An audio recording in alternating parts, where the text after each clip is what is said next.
शिवाय। वेलकम मैं आपका अपने चैनल जिसका नाम है दक्षिणावर्ती एस्ट्रो विद निशा। फ्रेंड्स, आज का जो टॉपिक मैं आपके लिए लेके आई हूँ वो है हम सिद्ध तिथियों का आंकलन किस तरीके से करेंगे। वो क्या ऐसी चीज़ें हैं जिनसे आप स्वयं ज्ञात कर सकते हैं कि आज सिद्ध तिथि है कि नहीं है, और सिद्ध तिथियों की संख्याएं क्या हैं, यानी कितने प्रकार की सिद्ध तिथियां होती हैं, उन्हें किन भागों में विभाजित किया गया है। सबसे पहले मैं आपको बता दूं, सिद्ध तिथियों को 5 भागों में बांटा गया है, जिसमें से प्रथम में आपकी जया तिथि, दूसरी आपकी भद्रा सिद्ध तिथि, तीसरी आपकी पूर्ण सिद्ध तिथि, और इसी तरीके से चतुर्थ है आपकी नंदा सिद्ध तिथि, और पांचवी और आखिरी आपकी है रिक्ता सिद्ध तिथि, जिन्हें हम भागों भी कहते हैं और जिन्हें हम सिद्ध तिथियों की संख्याएं भी कहते हैं। यानी सिद्ध तिथियों की संख्याओं के 5 भाग होते हैं, जो क्रमशः जया, भद्रा, पूर्ण, नंदा और रिक्ता के नाम से जाने जाते हैं। अब सिद्ध तिथि आपने अभी तक इससे पहले सुना होगा ज्योतिष के क्षेत्र में, या जो लोग ज्योतिष की थोड़ी बहुत भी जानकारी रखते हैं या तिथियों को मानते हैं, वो अपना स्वयं का कार्य सिद्ध तिथियों में करते हैं।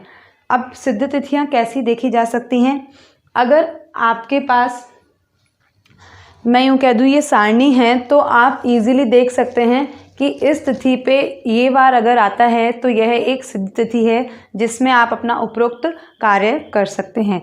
देखिए, यदि किसी भी महीने के मंगलवार को अगर तृतीया पड़ रही है, या किसी भी महीने के मंगलवार को अष्टमी, या किसी भी महीने के मंगलवार को त्रयोदशी आ रही है, तो वो एक जया सिद्ध तिथि के नाम से जानी जाती है।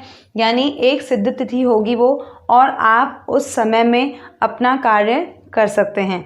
बेसिकली देखिए, सिद्ध तिथियां किस लिए होती हैं? सिद्ध तिथियां आपकी अलग अलग तरीके की होती है। जैसे अगर पूर्ण सिद्ध तिथि है तो वो कार्य को पूर्ण करने के लिए या सिद्ध करने के लिए मानी जाती है। इसी तरह से आपकी अगर नंदा सिद्ध तिथि है तो वो लाभ के लिए मानी जाती है।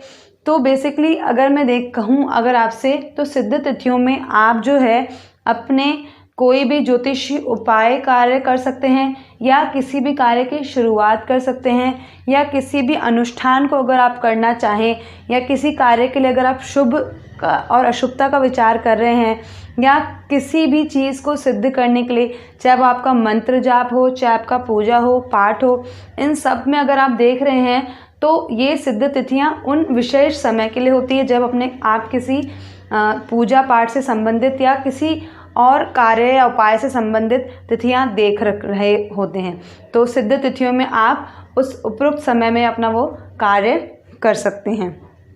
दूसरा, अगर किसी भी महीने के बुधवार को आपकी द्वितीया, नवमी और द्वादशी अगर आ रही है तो वो एक भद्रा सिद्ध तिथि होगी, यानी वो भी एक सिद्ध तिथि के नाम से जानी जाएगी। और अगर ऐसा है तो आप उन समय में अपना कार्य जो आप चाहते हैं, या उपाय है, या किसी भी चीज़ को सिद्ध करना चाहते हैं, चाहे वो मंत्र है, चाहे आपका कोई यंत्र है, तो उन दिनों में आप कर सकते हैं। इसी तरीके से अगर गुरुवार के दिन, किसी भी महीने के गुरुवार को अगर पंचमी, दशमी या फिर आपकी 15 अगर आ रही है, तो वो एक पूर्ण सिद्ध तिथि के नाम से जानी जाती है। और देखिए, अगर इन 5 तिथियों की संज्ञाओं में से अगर मैं बोलना चाहूँ तो पूर्ण सिद्ध तिथि जो है सबसे अच्छी मानी जाती है, क्योंकि देखिए वैसे भी गुरुवार का जो दिन होता है वो देवगुरु बृहस्पति का होता है, और उन तिथियों में भी अगर ये सारी तिथियां आ जाती हैं तो सर्वश्रेष्ठ मानी जाती है इस तरीके से। और वो भी अगर शुक्ल पक्ष की हो तो आप अपना कार्य के देखेंगे कि बहुत अच्छे से होता हुआ हो रहा है। इसी तरीके से अगर किसी महीने के शुक्रवार को यदि प्रथमा, षष्टमी और एकादशी आ रही है तो वो नंदा आपकी सिद्ध तिथि के नाम से जानी जाएगी, और यह भी एक सिद्ध तिथि योग होगा। इसी तरीके से किसी भी महीने के शनिवार को अगर आपकी चतुर्थ या आपकी 14 या आपकी नवमी आ रही है, उपरोक्त शनिवार को अगर ये सारी तिथियां आ रही हैं तो भी वो एक सिद्ध तिथि के योग बनेगा, जिसे हम रिक्ता सिद्ध तिथि के नाम से जानेंगे। और यह भी जो है आपके कार्यों को संपूर्ण या पूर्ण करने के लिए एक अच्छी तिथि मानी जाती है। सिद्ध तिथियों में बेसिकली जो आप हैं कार्य को शुरुआत करने के लिए अगर कोई सही और उचित समय देख रहे हैं तो सिद्ध तिथियां देखी जाती हैं। और पूजा पाठ विशेषकर होम हवन यज्ञ में भी इन तिथियों का बहुत ही ज़्यादा महत्वपूर्ण आपका इम्पॉर्टेंट रोल होता है, और जो लोग जानते हैं वो उन तिथियों को देखकर ही इसका आकलन करते हैं। होपफुली आपको आज का टॉपिक बहुत अच्छा लगा होगा। तब तक के लिए प्रणाम। ओम नमः शिवाय।